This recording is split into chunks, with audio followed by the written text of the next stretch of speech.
Hi folks, Reverend Crystal Cox here, bringing back Goddess Church. And I just want to visit with you guys today about your personal connection with Spirit. Many of you call Spirit God. Some of you have a bad reaction to the word God, and so you just kind of stop praying it all.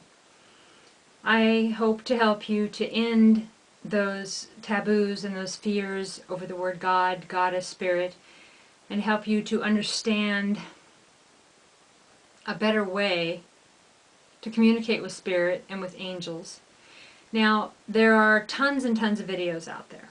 There is tons of books and information, and for some reason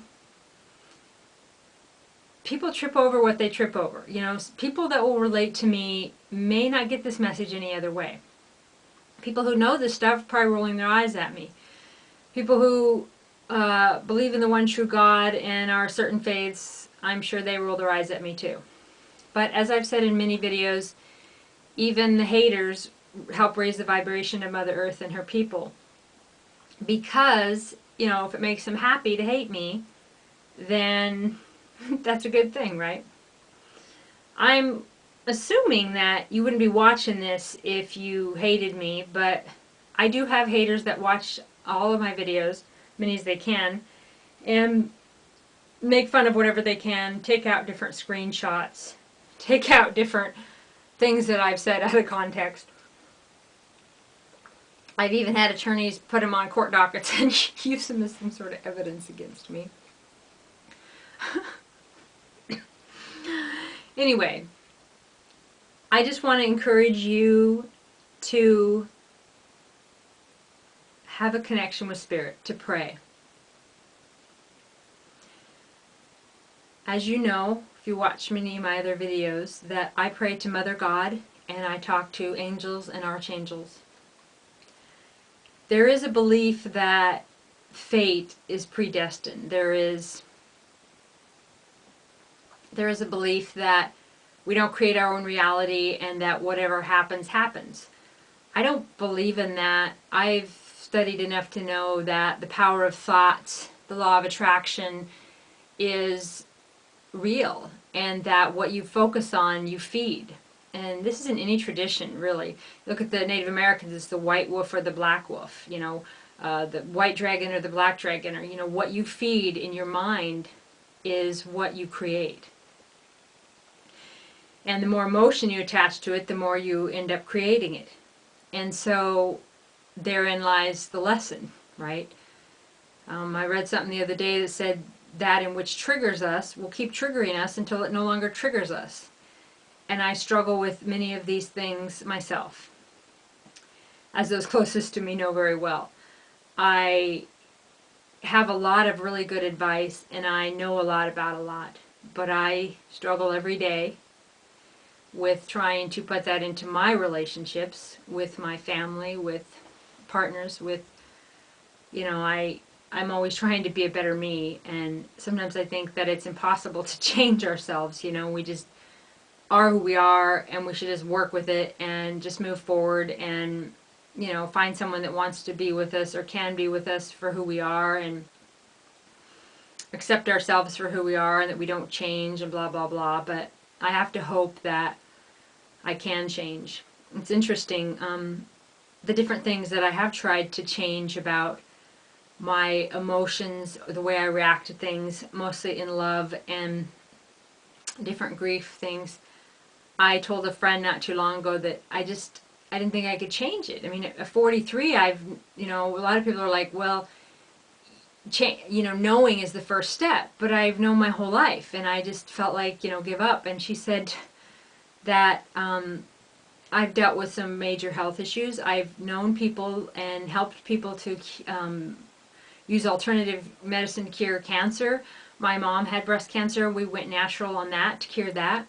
And she was saying, you know, of looking at it like, if all of these things are curable, then yes, there is hope for that, in which me that I attribute to my stepdad, really, the parts of me that just shock me. You know, and I don't see him until I'm in a close relationship. It's like I feel the way I feel and I can't change it. Okay? I want to, but even when I react differently on the outside, I'm feeling the same on the inside. And so all I can do is continue to pray for guidance, continue to try to be a better me, and hope that I don't have to learn all these same things in the next life. Human emotions are so painful. Rejection is so painful. Abandonment, and we all have it our whole lives. And we die, and then we abandon others, and people we love die, and it's like the whole earth life is about abandonment. Pets die, we love our kids die, our parents die. It's kind of the cycle here. We're all just flowers. We're all just, we come and we go, and that's just how it is. So you'd think that human emotions would be more evolved to dealing with these things now.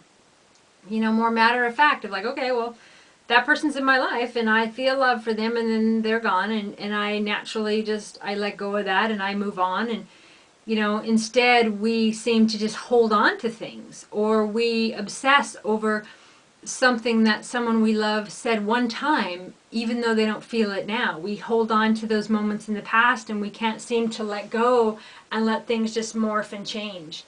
And I am not teaching you guys this stuff to tell you that I'm perfect at it. I am a work in progress. But what I do love, and as I said in earlier videos, I have a lot of time on my hands, but I love to study spiritual information. So I can help give you guys some tools to being a better you and to helping each other and to having a stronger relationship with spirit. And I do firmly believe that that is the most important thing. Know thyself, heal thyself. And we're really kind of born alone. We die alone, really. And we all crave companionship. We all crave someone to be with us. But it seems like a lot of us, or most of us, end up altering who we really are to be with someone. There's some way that usually happens, and the older you get, the more it is. I'm just not sure. It's not easy being human, it's just not. And I know some people probably think that's crazy talk, because, what else could we be? But I believe that I am a spirit being having a human experience, and that this is hard. Like, part of me wants to say this is the hardest thing I've ever done. It's hard being human. It's hard having emotions and caring so much and trying to help. But at the same time, just putting it out there, your intention, and letting go, letting God, right? And we tend to want to obsess over things and create things that aren't and maybe feel things that aren't really there. And then we go, well, wait a minute. Am I really feeling this? Or like, am I really feeling like I'm in love with this person? Am I really feeling like this is the best job to take or this is the best road to go? It feels good, but is it good? And I always just pray. I say, and I've studied different prayers like this, but telling spirit and angels and guides that I'm really dense and I really need to know, I need a really clear sign on what to do in this particular case. And so, and then to pay attention to the signs. And it could come in TV shows, it could come in an advertisement or a something you see on the street, something someone says, or you look for signs like they say signs of 3 but I guess I play tricks on my own mind because my heart feels things that other people don't feel, or I feel like I'm led to a certain direction or situation to go for a job or whatever, and it doesn't work out. So I have to trust that I was led down that road for a certain amount of time for certain lessons that I needed to refine in myself. So I'm constantly trying to do that. And I wish to help you folks to have a better relationship with spirit and to teach you about ways to connect to angels. I recommend, Doreen Virtue's information. Raven Wolf, the Wiccan information, she has really good information on angels. But basically, you just talk to the angels and just, I think it's based on free will. You have to state what you want. Some people think, yeah, well, fate, either it's going to be or it's going to be. Well, right, but fate is also an ever-changing free will and choice. So if you're vibrating, negative and down all the time, and you're letting this negative energy come in, you're going to attract that to you. And yeah, sometimes someone's going to say something that's going to hurt your feelings, and you're going to feel this. And the faster you move out of that, the less likely you're going to create, things of that same vibration. And believe me, it's a huge challenge. It's a huge challenge for me. I'm sure it's a challenge for most of you. And I'm not saying that I know everything there is to know about any of this stuff. I know quite a few people who don't seem to know where to start. They don't know what authors to check out. They don't know who to pray to. They don't know how to. They feel weird talking to angels.